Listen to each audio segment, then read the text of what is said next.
नमस्कार सभी को। मैं Navneet Gautam classes of physics में आप सभी का स्वागत करता हूं। BSc fourth semester modern physics आप लोग पढ़ रहे हैं और मॉडर्न फिजिक्स में आपकी यूनिट चल रही है सेकंड, जिसका नाम है relativity such that relativistic kinematics. ठीक है जी। तो लास्ट क्लास में मैंने इसमें आपको टॉपिक पढ़ाया था लेंथ कॉन्ट्रैक्शन, जिसे आप लॉरेंज फिट्जगेराल्ड लेंथ कॉन्ट्रैक्शन भी कहते हैं। ठीक है जी। तो आइए उसी तरीके का एक टॉपिक और है जिसे आप टाइम डिलेशन कहते हैं। ठीक है जी। तो हेडिंग डालें टाइम डिलेशन। टाइम आप समझते हैं समय, और डिलेशन होता है विलंब होना। ठीक है, लेट होना टाइम का, है ना, टाइम का थोड़ा धीमे चलना, इस तरीके का कॉन्सेप्ट है ये, है ना। ठीक है जी। तो देखो, इसे मैं पहले आपको समझा दूँ, फिर लिख के बता दूंगा। दो फ्रेम ऑफ रेफरेंस है, जैसे कि आप जानते हैं, एक एस है और एक आपका एस डैश है। ठीक है जी। इसका ओरिजिन हो, इसका ओ डैश। क्लियर है? एक्स एक्सिस, वाई एक्सिस और जेड एक्सिस। वाई एक्सिस बल्कि वाई डैश करेंगे यहाँ, एक्स डैश और यहाँ जेड डैश। इसका ओरिजिन ओ डैश। ये दोनों एक दूसरे के रेस्पेक्ट में, ठीक है जी, रिलेटिव मोशन कर रहे हैं। मान लो ये रेस्ट में है एस वाला, और जो एस डैश है वो वी वेलोसिटी से मोशन कर रहा है। ठीक है जी। तो दोनों इनर्शियल फ्रेम है। इनर्शियल फ्रेम आप जानते हैं, मैंने क्या डेफिनेशन बता रखी है। तो दोनों इनर्शियल फ्रेम्स हैं, एक एस है और दूसरा एस डैश है। ठीक है जी। क्लियर है? दूसरे वाला जो है वी वेलोसिटी से मोशन कर रहा है विद रेस्पेक्ट टू, है ना, stationary frame of reference S. Clear है?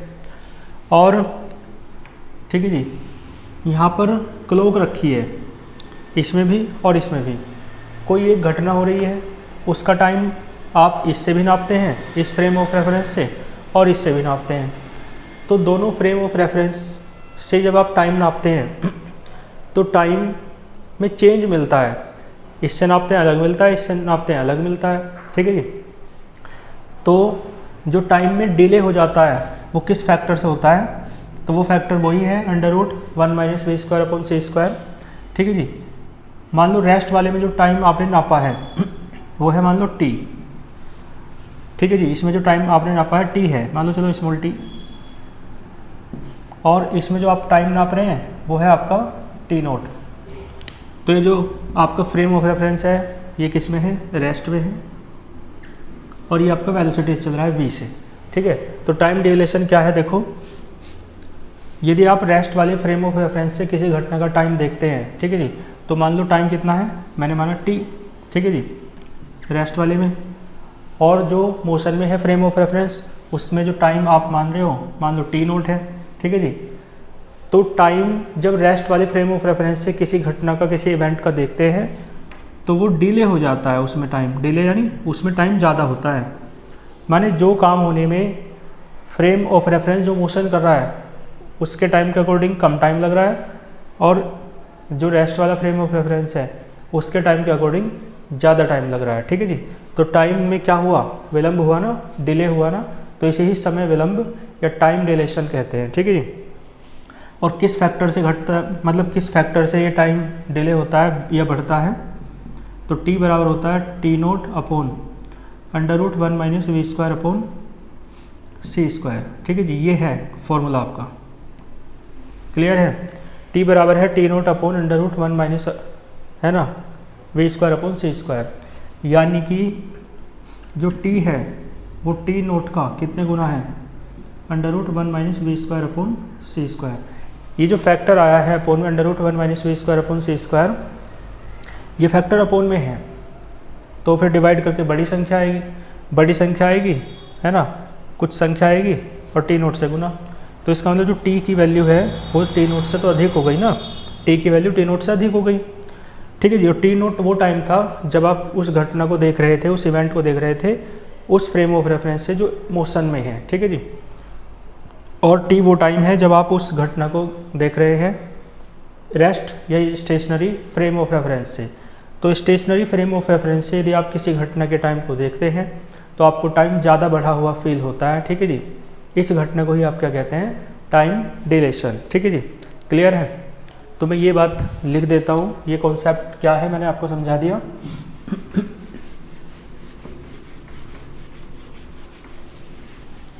देखो, तो मैं लिख देता हूँ, ठीक है जी, जो टाइम इंटरवल है, टाइम इंटरवल है ना, इज, ठीक है, time interval is also different, time interval भी डिफरेंट होता है, इज ऑल्सो डिफरेंट। क्लियर है जी? किसकी तरह?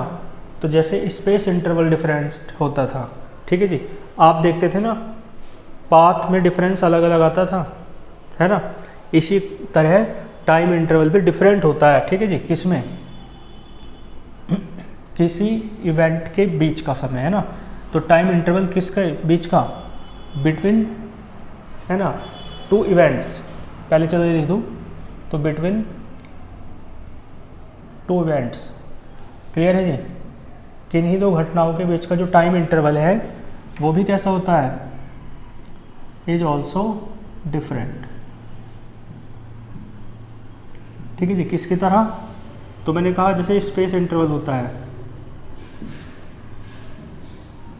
ठीक है जी, जैसे डिस्टेंस में इंटरवल होता था ना कि एक जल्दी पहुंच जाती थी, वो टाइम का इंटरवल है, जल्दी लेट पहुंचना, तो मतलब एक की लेंथ ज़्यादा होती थी, एक की कम होती थी। माइकलसन मॉडल में देखा था ना, ठीक है जी। ये वाली और ये वाली दो रे होती थी, ठीक है जी। तो दोनों के पाथ में डिफरेंस था, है ना।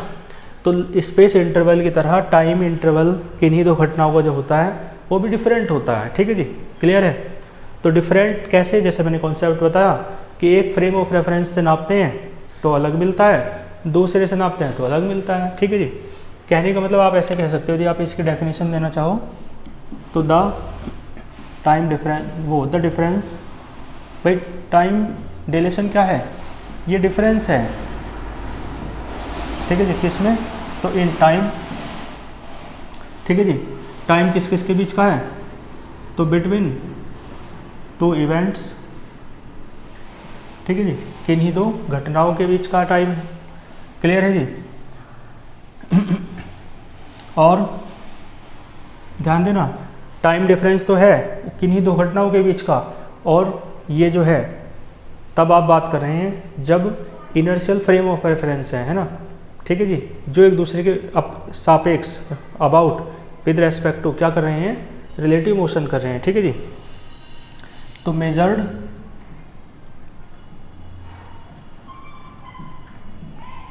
व्हेन, जब नापा जाता है ये टाइम इंटरवल, है ना, जब फ्रेम ऑफ रेफरेंस क्या कर रहे हैं? रिलेटिव मोशन कर रहे हैं। तो when frames of reference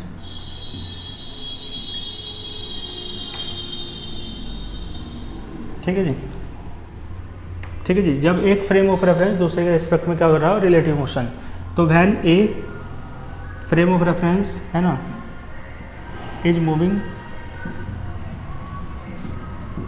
with respect to other, ठीक है जी। इसके बाद आप कॉमन आगे लिख देंगे, is known as time dilation, ठीक है जी। इसे आप टाइम डिलेशन कहते हैं, ठीक है जी। टाइम डिलेशन बेसिकली मैंने बता दिया आपको क्या है कॉन्सेप्ट, उसमें क्या है? टाइम में डिफरेंस आ जाता है। तो डिफरेंस किसका है? टाइम का है, किन्हीं दो घटनाओं के बीच का टाइम का डिफरेंस है, ठीक है जी। मेजर्ड कब मेजर किया जाता है? जब दो फ्रेम ऑफ रेफरेंस एक दूसरे के, है ना, मतलब दो फ्रेम ऑफ रेफरेंस के बीच रिलेटिव मोशन हो। तो व्हेन लिखा है देखो, a frame of reference is moving with respect to other, ठीक है जी। कॉमन लगा लेते ना, is known as time dilation, ठीक है जी। इसका डेरिवेशन कर लेते हैं, यहाँ तक आप स्क्रीनशॉट ले लो, फिर चलते हैं आगे। बाकी लैंग्वेज पीडीएफ नोट्स में आपको लिखी हुई मिल जाएगी, है ना। इजी लैंग्वेज रहती होगी, आप देखते होंगे, तो कोई समझने में आपको प्रॉब्लम नहीं आती होगी, ठीक है जी। टाइम डिलेशन, है ना, ये मैंने 2 बार लिख दिया भाई, ठीक है। अब ठीक है, टाइम डिलेशन, है ना। देखो ध्यान दो, डेरिवेशन में क्या है वही बात है ना। चाहो तो डायग्राम भी आप बना सकते हो, नहीं तो कोई ज़रूरत भी नहीं है।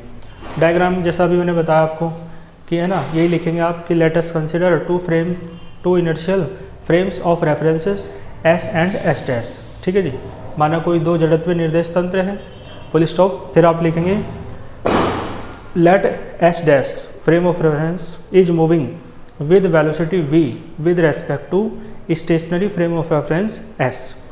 ठीक है जी, जो निर्देश तंत्र एस डैश निर्देश तंत्र स्थिर निर्देश तंत्र s के सापेक्ष v वेग से गतिमान है। ठीक है जी, क्लियर है जो बातें मैंने बताई थी आपको भी।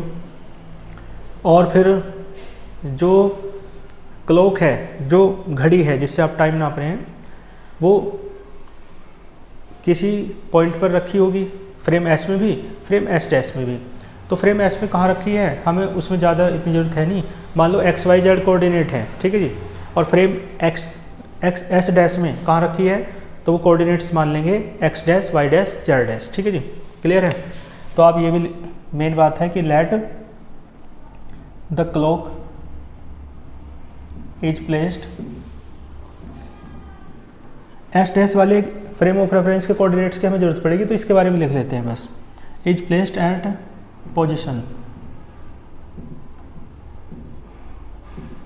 X dash Y dash Z dash. ठीक है जी, क्लॉक कहाँ रखी है, पोजीशन में रखी है, X dash Y dash Z dash, और किस फ्रेम में, तो इन फ्रेम एस डैश। ठीक है जी, क्लियर है। और मान लो दो घटनाएं होती हैं, एक होती है एस डैश में बात कर रहा हूँ T1 टाइम पर, T1 डैश टाइम पर, और दूसरी होती है T2 डैश टाइम पर। ठीक है जी, चलो मैं मान लो कोई गन है, वो फायर होता है उसके द्वारा, तो पहली जो बुलेट निकलती है, पहली जो गोली निकलती है वो T1 डैश टाइम पर निकल रही है, और मान लो दूसरी निकल रही है T2 डैश टाइम पर। तो आप ये भी लिख सकते हो कि लेट द गन है ना is fired eight T1 dash and, ठीक है जी, T2 डैश। ठीक है जी, क्लियर है। और ये भी किस में मेजर किया जा रहा है, तो measured in frame S dash, बल्कि डैश डैश आ रहा है ना सब जगह, तो जिसमें डैश आ रहा है वो तो एस डैश में मेजर कर रहे हैं। क्लियर है जी, क्लियर है। तो उन दोनों जो गोली हैं, जो बुलेट हैं, जो फायर हुई हैं, एक T1 डैश टाइम पर और एक T2 डैश टाइम पर, तो दोनों के बीच का जो टाइम इंटरवल है वो कितना हो जाएगा। ठीक है, मान लो कितना है, T नोट है। ठीक है, तो देन प्रॉपर टाइम इंटरवल, दोनों के बीच लगने वाला प्रॉपर टाइम इंटरवल है ये। ठीक है जी, बिटवीन टू शॉट्स।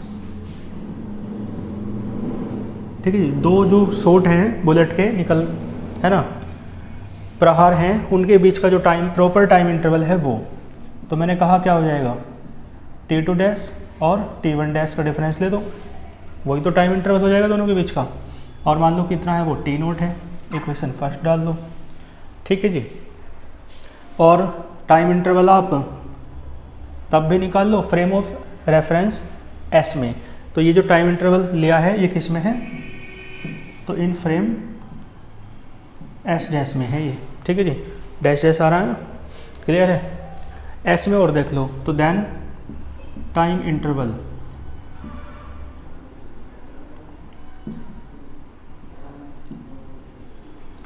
बिटवीन, वही लिखना है, two shots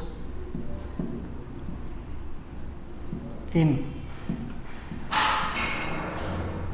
frame S। Frame S में जो टाइम इंटरवल है वो कितना होगा, तो यहाँ T1 डैश T2 डैश माना था, वहाँ T1 T2 मान लो, तो कितना हो जाएगा time interval, T2 minus T1, और जो ये है उसे T कह दो। ठीक है, यानी टाइम डिफरेंस फ्रेम S में लग रहा है T और फ्रेम S डैश में लग रहा है T नोट। तो ये आपकी इक्वेशन नंबर सेकंड। अब तो कुछ नहीं करना, बस क्या करना है, आपको लोरेंज ट्रांसफॉर्मेशन इक्वेशंस को यूज करना है। तो आप क्या कहेंगे, फ्रॉम, आपने देखा है पहले ऐसे कर देते हैं और फिर लोरेंज ट्रांसफॉर्मेशन जो इक्वेशन है उनका यूज करके कर लेते हैं इन दोनों इक्वेशंस की हेल्प से। तो इसी प्रकार आपने लेंथ कॉन्ट्रैक्शन निकाला था, तो यहाँ भी आप क्या निकालेंगे, फ्रॉम लोरेंज ट्रांसफॉर्मेशन इक्वेशन,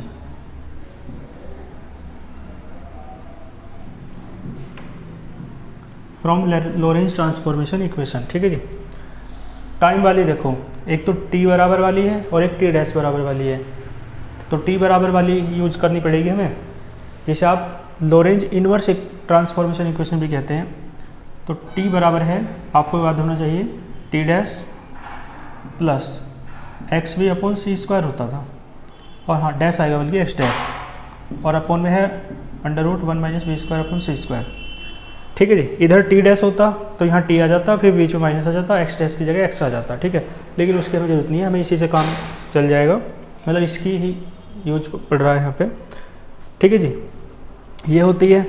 अब ये आप T2 और T1 के लिए बनाओ इसे, तो T2 क्या, T1 क्या होगा भाई, जिधर इधर बना रहा है तो सब जगह 1 बना जाएगा, T1 dash plus x1 dash v upon C square upon under root 1 minus we square upon C square. T2 बराबर क्या आ जाएगा, T2 dash plus x2 dash नहीं आएगा देखो, क्योंकि, और x1 डैश भी मत करो, क्यों, क्योंकि मैंने कहा frame of reference dash dash आ रहा है ना इस साइड में, इसका मतलब frame of reference S dash के लिए बात है, और फ्रेम ऑफ रेफरेंस के लिए एक्स डैश है केवल पोजीशन एक्स एक्सिस पर। ठीक है, तो x1 डैश x2 डैश यानी टाइम t1 पर और टाइम t1 डैश पर जो पोजीशन है वो x डैश है क्लॉक की, और टाइम t2 डैश पर भी पोजीशन क्लॉक की वही है जो पहले थी, यानी कि x डैश। ठीक है जी, तो पोजीशन चेंज नहीं हो रही, तो इसलिए x डैश ही रहेगा दोनों जगह, बस टाइम t1 था t1 और t2 था तो t2, तो x dash v upon C square upon under root 1 minus we square upon C square. तो ये T1 है, ये T2 है, दोनों की वैल्यू यहाँ रख दो सेकंड में, तो सेकंड इम्प्लाइज कर लो। ठीक है जी, तो T बराबर क्या आ जाएगा आपका, देखो रखो वैल्यू, T2 की वैल्यू रखो, ये रही T2 dash plus x dash v upon C square upon under root 1 minus we square upon C square, बीच में माइनस आएगा, T1 डैश, वो T1 की वैल्यू ये रही, T1 dash plus x dash v upon C square upon under root 1 minus we square upon C square. T बराबर आ जाएगा, एलसीएम ले लो, under root 1 minus we square upon C square, तो हो जाएगा T2 dash plus x dash v upon सी square minus T1 dash, minus आ जाएगा एक्स डैश वी अपॉन सी स्क्वायर, तो ये कैंसिल हो जाएगी टर्म, तो T बराबर बचेगा T2 dash minus T1 dash upon under root 1 minus we square upon C square. तो T बराबर बचेगा आपका, ये देखो क्या है, ये है T naught proper time interval, तो T naught upon 1 minus under root 1 minus we square upon C square. ठीक है जी, देखो यहाँ से एक बात क्लियर हो रही है कि T नोट की वैल्यू कम है और T की वैल्यू ज़्यादा है, क्योंकि अपॉन में कुछ आएगा डिवाइड करके क्या आएगा, बड़ी है ना, मतलब जो संख्या आएगी भाई अपॉन में कुछ है तो डिवाइड करके ऊपर कुछ आएगा मल्टीप्लाई में, और मल्टीप्लाई में कुछ आता है तो फिर टाइम की वैल्यू बढ़ जाती है। ठीक है जी, इसका मतलब T वैल्यू ज़्यादा है T नोट से। ठीक है जी, और ये जो T है ये टाइम मेजर्ड कौन सा है, किस में मेजर कर रहे हो ये टाइम, ये टाइम मेजर कर रहे हो S में, S यानी स्टेशनरी वाला फ्रेम ऑफ रेफरेंस, तो स्टेशनरी वाले में टाइम की वैल्यू बढ़ जाती है, मैंने बताया तो, और वैसे में कम रहती है। ठीक है, जो मोशन वाला है, और मोशन वाले में आपने टाइम इंटरवल कितना माना, T नोट। ठीक है, तो T की वैल्यू बढ़ गई है, यानी टाइम में डिलेशन हो गया है। ठीक है जी, विलम्ब हो गया है, तो यही कहलाता है आपका टाइम डिलेशन। ठीक है जी, यानी स्टेशनरी फ्रेम ऑफ रेफरेंस में अब आप उस घटना को मेजर कर रहे हो तो आपको टाइम इंटरवल दोनों घटनाओं के बीच का ज़्यादा फील होगा। क्लियर है जी? स्क्रीनशॉट ले लो इसका। फिर लास्ट डेरिवेशन की तरह ही इसके भी केसेस हैं, तो आइए इसके केसेस कर लेते हैं। ठीक है, बिल्कुल सेम केसेस हैं, बहुत आसान से।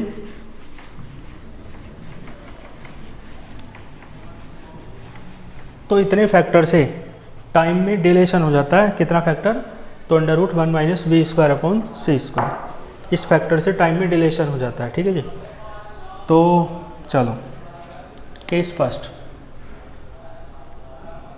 केस फर्स्ट में वही बात है, आपको पता है, जब v की वैल्यू बहुत छोटी हो c से, है ना, यदि v की वैल्यू बहुत कम है c से तो v स्क्वायर करोगे और छोटा हो जाएगा c स्क्वायर से, और v स्क्वायर अपॉन सी स्क्वायर लगभग बराबर हो जाएगा 0 के, है ना। या ऐसे कह दो कि 1 में से v स्क्वायर अपॉन सी स्क्वायर घटाओगे तो लगभग 1 ही आएगा, क्योंकि 1 बहुत बड़ी मतलब v स्क्वायर अपॉन सी स्क्वायर तो बहुत छोटा हो गया ना, तो 1 में से बहुत छोटा घटाओगे तो लगभग 1 ही आएगा। सो ये हो जाएगा आपका t बराबर T naught upon under root 1, यानी t बराबर आ जाएगा आपका t नोट, यानी टाइम में कोई भी डिलेशन नहीं होगा इस केस में। ठीक है जी।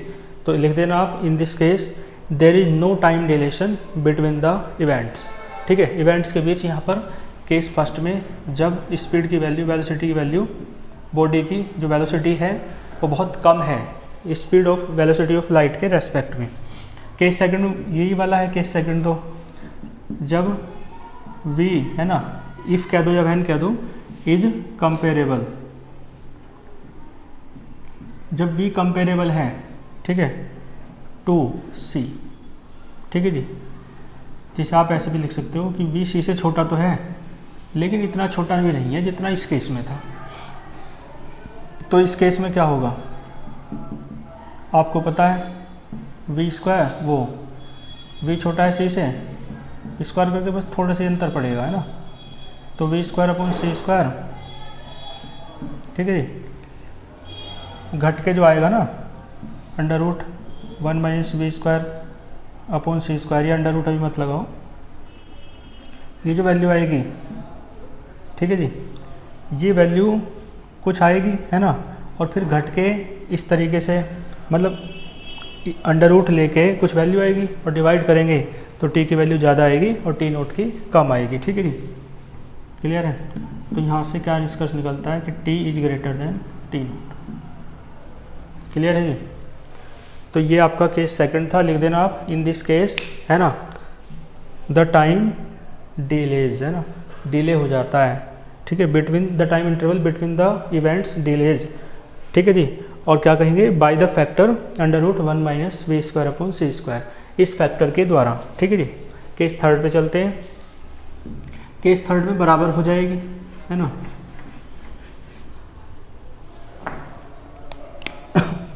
देखो केस थर्ड, इसमें कुछ नहीं है, बराबर हो जाएगी बस, है ना। जब b की बराबर, आप ऐसे लिख सकते हो कि when speed of body becomes equal to c, है ना, या स्पीड ऑफ लाइट या वेलोसिटी ऑफ लाइट।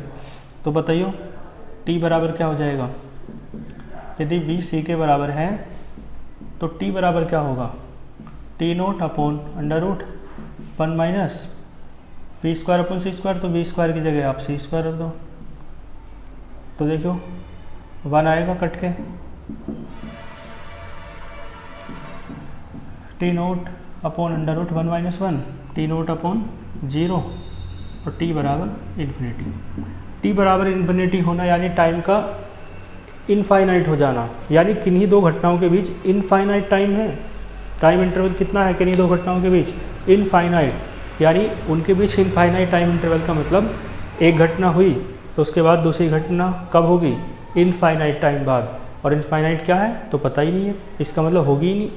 ठीक है, इसका मतलब समय रुक गया है, ऐसा आप कह सकते हो। और समय रुकता थोड़ी ना है, ये तो प्रकृति का नियम है ना। सब कुछ इस संसार में रुक जाएगा लेकिन समय रुकने वाला नहीं है। तो टाइम का इन्फिनिटी होना एक यूजलेस और, है ना, व्यर्थ की बात है, ये ऐसा संभव नहीं है। तो इसलिए आप ऐसा कह सकते हो कि जब टाइम डिले नहीं, वो टाइम इनफाइनाइट नहीं हो सकता, इसका मतलब टाइम नहीं रुक सकता, तो इसका मतलब है ये कब आ रहा है रिजल्ट, जब वेलोसिटी ऑफ लाइट बराबर हो रही है, वो वेलोसिटी ऑफ बॉडी बराबर हो रही है वेलोसिटी ऑफ लाइट की, ठीक है जी। इसका मतलब है किसी भी मटेरियल बॉडी की जो वेलोसिटी है वो नहीं हो सकती वेलोसिटी ऑफ लाइट के बराबर। आपसे कई बार ऐसा प्रूफ करा सकता है कि प्रूव दैट, है ना, velocity of a material body can not be equal to velocity of light, है ना। तो आप ये बात मैंने आपको यहाँ भी बता दी, और लेंथ कॉन्ट्रैक्शन वाली डेरिवेशन में भी बताई थी कि लेंथ 0 हो रही है, इसका मतलब लेंथ 0 हो नहीं सकती या इमेजिनरी हो नहीं सकती, तो इसका मतलब है कि वेलोसिटी मटेरियल बॉडी की वेलोसिटी ऑफ लाइट के बराबर नहीं हो सकती। और ये बात आप यहाँ से भी सिद्ध कर सकते हो, टाइम इनफाइनाइट नहीं हो सकता, है ना, टाइम इनफाइनाइट हो रहा है तो वेलोसिटी ऑफ लाइट के बराबर हो रही है वेलोसिटी ऑफ मटेरियल बॉडी, जो कि यही पॉसिबल नहीं है तो वो पॉसिबल नहीं होगा, ठीक है जी। तो इसके नीचे आप ये लिख देंगे इन दिस केस, ठीक है, द टाइम बिकम्स इनफाइनाइट, है ना, ठीक है जी। That means time stops and it is not possible, है ना। It means that the velocity of material body can not be equal to velocity of light, ठीक है जी। क्लियर है। तो आज के लेक्चर में मैंने आपको टाइम डिलेशन का कॉन्सेप्ट पढ़ाया, इसे आप बहुत अच्छे से तैयार कर लीजिएगा। मिलते हैं फिर नेक्स्ट लेक्चर में नेक्स्ट टॉपिक के साथ, तब तक के लिए ऑल द वेरी बेस्ट।